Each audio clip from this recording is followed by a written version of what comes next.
ngayon guys, mag-i-skip naman ako chocolate. Kaya Chocolate. skip na naman tayo. So yan, nag-i-skip na tayo. Kaya nagpo-cards po ako. And ayan na, nag-spin pa siya. And may pinabot si mami sa flat. At ayan, mag-i-skip na talaga ako. So pagbasensya niyo po muna yung boses ko kasi dati na. Pero po pag sa araw, masigla na po ako. Medyo inaantok na lang din po kasi ako. So guys, ayan na po. Hindi naman po ako masyadong sikat. Kaya ayan po, nagtitiman. Ngayon talaga sobrang nahina po ang boses ko.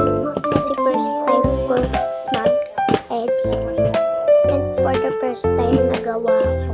Kaya ayan guys, sana ipalaw nyo. Yan na nga nag-i-skip na. Liwanag niya. Kasi nga po, gabi na.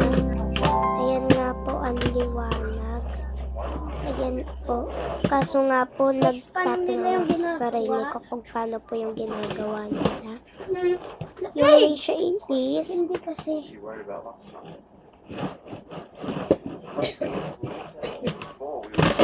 ayan nga, nag-spin ako at muntik na akong matumba. Guys, Pasalamat nga ako, hindi ako natumba. Ayan nga, nagsasiyaw pa ako. At ayan, inayos ko na yung bangkuan para magkagalaw ako ng maayos. At ayan, tuturuan ko kayo mag-backwards. Madali lang naman po yun gawin. Hindi ko nga lang po talaga magawa kasi nga po ang liit ng space. Kaya ayan, dyan muna ako. Pero ayan, nagtry din ako ng butterfly tricks.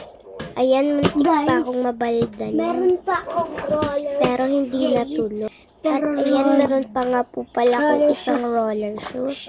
Yan nga po ay di ko na ginagamit at sira na. Kaya ayan, nagpabili po ulit ako ng bago. Ayan nga po, nagsasayaw pa talaga ako. At ayan nga po yung ibang tricks ng backward. At ayan, ikot pa ako. So ayan nga po, antik na kawanda pa. So guys, lilipat Ayan nga po, kita ko na space. At ayan po, lilipat ako ng pwesto. Para po makita nyo, yan yung po yung sobrang lapak.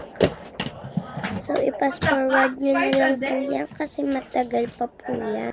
Ayan nga po yung boses ko namamalat pa. Tapos masakit pa yung lalamunan ko. Ayan nga po, skate pa rin kahit gabi na. Kaya ayan, kahit gabi na, ay magpo-post pa rin para sa inyo. Kung hindi wala kayo, ay hindi ako aabot sa ganito. Opo, kakasimula ko lang po. Pero nagtitiwala ako sa inyo na mababait kayo. Yan nga po, natumba. Bye-bye!